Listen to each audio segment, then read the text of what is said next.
The situation is that you have various types of what we normally call grays. We didn't call them grays in the military, but you had at least 3 types of the grays.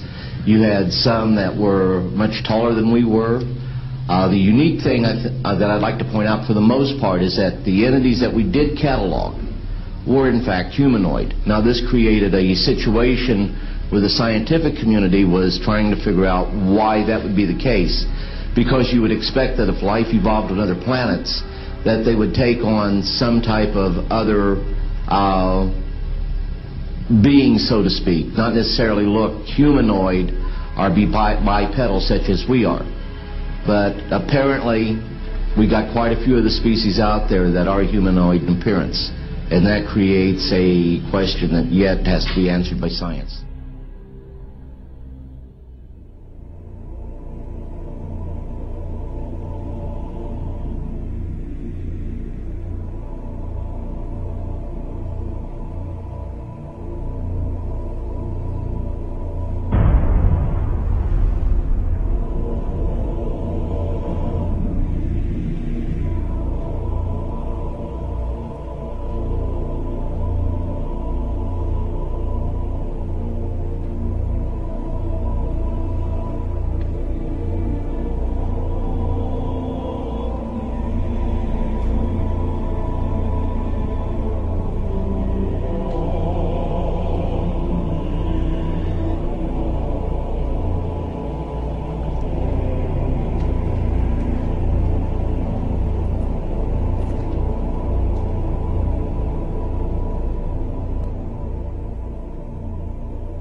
Does that explain some of the visual glances of these things?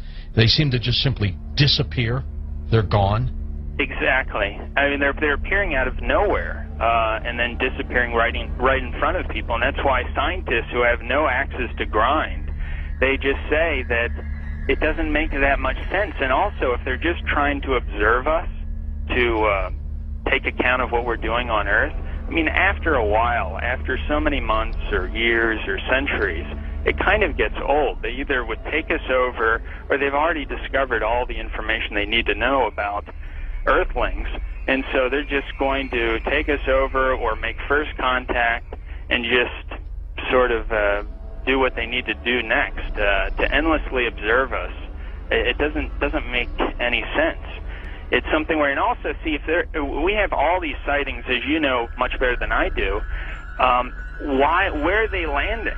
We don't see them getting out to get anything to drink or to eat. We don't see them. They've never tried to make contact with any large amount of people in a major city, and so this doesn't. And also all the endless medical procedures that the people who have claimed to have been abducted, you know, why the endless medical procedures? I mean, if we're talking about such an advanced race of alien beings, they don't need to do that over and over and over again. Interesting perspective. Let's talk about some of the facts out there of evidence that may support your conclusion that the UFOs are spiritual phenomena, not physical, like so many other people also believe. What can we pinpoint again? Well, again, it's something where you cannot have a material or a physical being penetrating the ground, penetrating the water, appearing in front of people, then disappearing instantly, and then also changing colors, sometimes only when they're accelerating, with every color in the spectrum has been recorded. Many UFOs coming and making one UFO breaking apart and then going into multiple UFOs. It doesn't make sense. And then not only just that, but to get into the fact of how far they're traveling and the speeds that they would have to travel, and just the other problems with cosmic dust and traveling at the speed of light, and then running into those bits of cosmic dust, the explosions that would be created, the amount of energy that would be consumed in traveling from these distances. Just all those kinds of things really scream out that you're dealing with a spiritual phenomenon, not a material or physical phenomenon. There does seem to be a deception here, because I've always wondered, you know, my gosh, if they're that benevolent, if they're that understanding of humankind, make yourself available. And that's why you know, some of these other scientists have said that they seem to be trying to set people up to deceive them as if they are aliens, but the facts just say that they can't be that there's something else. It doesn't make any sense, and there's something else, a psychological deception that's going on here. And many of these scientists say, I don't know what it is, but we've concluded that it's got to be that. It's got to be something bigger is going on here than just them trying to show people that, yes, you know, here's a UFO that you're seeing now, we are aliens, that there's got to be something else going on here, on top of the fact that the characteristics of them show that they just cannot be some material or physical craft. Do you think humans are involved in the deception? I'm losing my voice here. I gotta pop it back.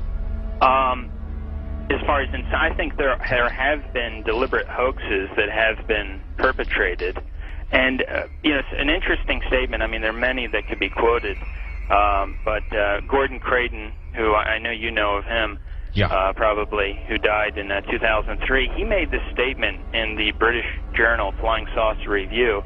He said, quote, "There seems to be no evidence yet that any of these craft or beings originate from outer space.